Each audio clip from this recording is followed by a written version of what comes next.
Like, how many guitars do you use in a show? How many of those do you go through? okay, well, that was a weird sound I just made. That was weird, sorry. The first one is electric. The second one is acoustic koa. Then there's the 12-string. Then there's the blue koi fish one. And then there's, I like 4 or 5. Yeah, wow.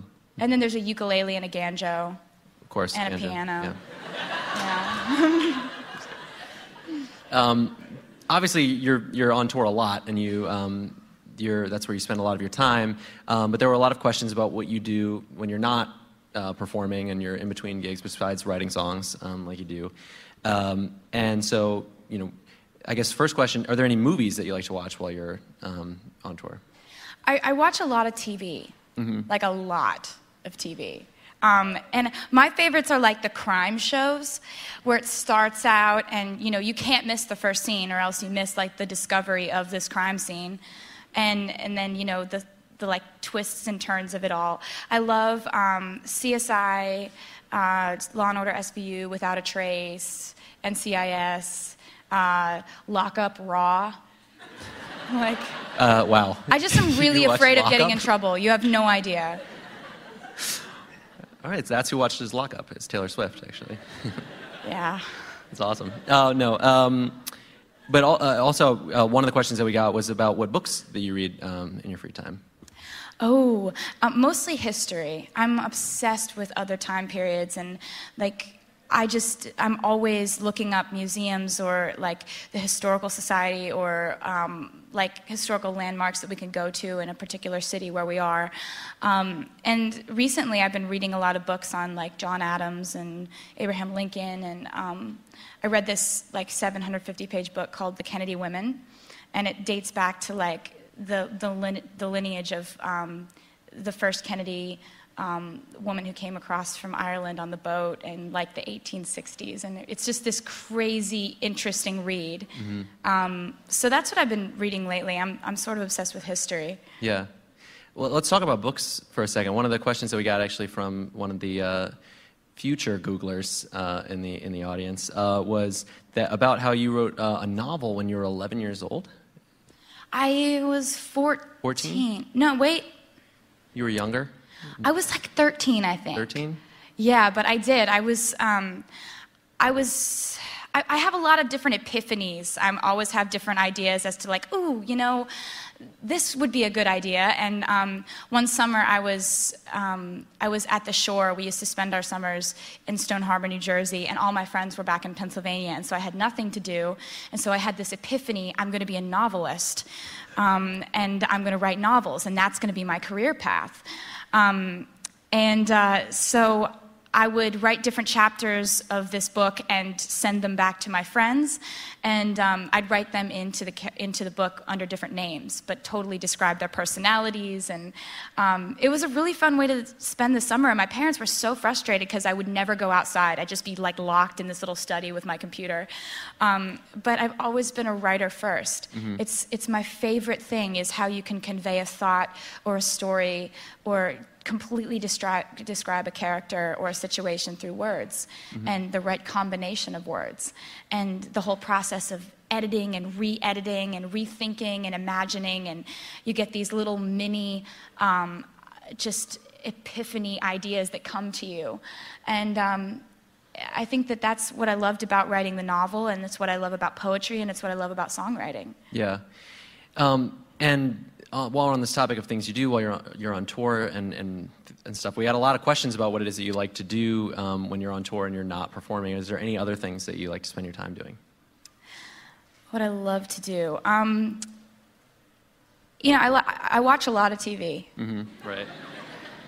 Crime shows. Yeah, crime shows. That's pretty much the hobby list.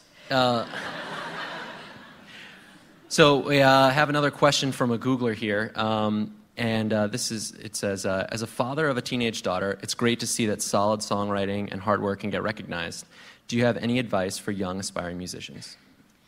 Absolutely. I think that you have to love it more than anything else, and you have to love it for so many more reasons other than your idea of what the end result could be. Like, you don't make an album so that you can get a platinum record to hang on your wall. Right. And you don't go on tour so that you can hang the sold-out plaques up in, you know, your bedroom. It's like, it's so many little stepping stones, and so many people have this idea that it's like you get discovered, and then you get the record deal, and then you record the song, and then the song goes #1, and then, you know, and it's like, it's never like that.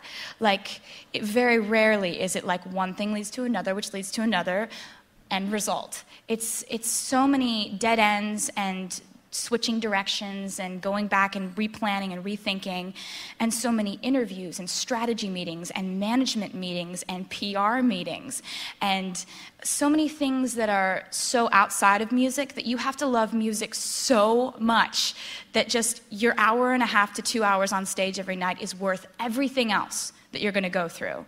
And also, I would say play your own instrument, because it's easier than dragging around like a karaoke machine.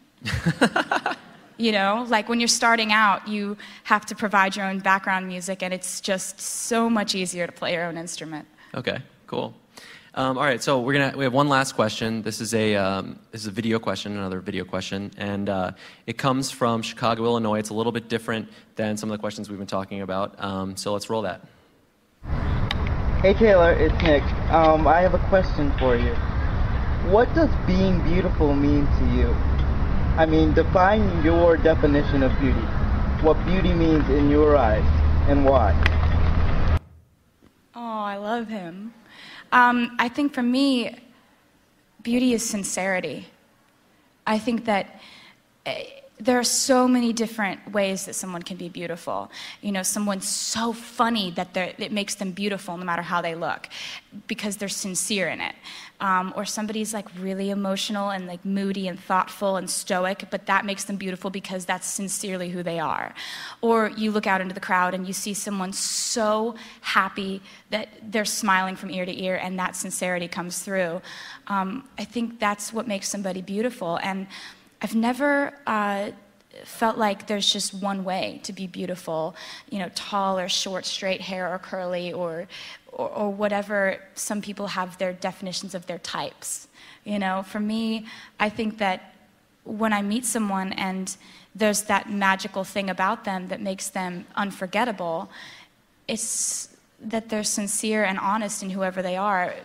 Be that funny, happy, sad, you know, going through a rough time, sarcastic. I think that these personality traits that come through when somebody is really sincere is what makes them beautiful. Cool. I think that's a great note to end this on.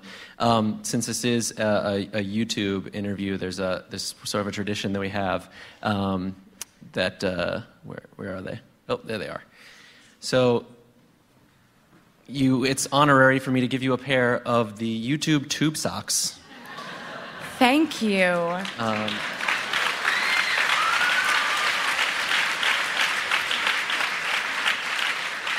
And I'm sure I can wear these with sandals, and you're going to be wearing those. Are going to look so great.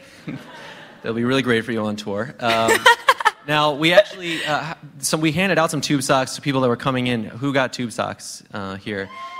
So there's a thing inside. Everybody all of you guys that got tube socks, you're actually getting tickets to Taylor's show tonight. So I will see you later. So let's hear it one more time for Taylor Swift. Thank you for being here. Thank you.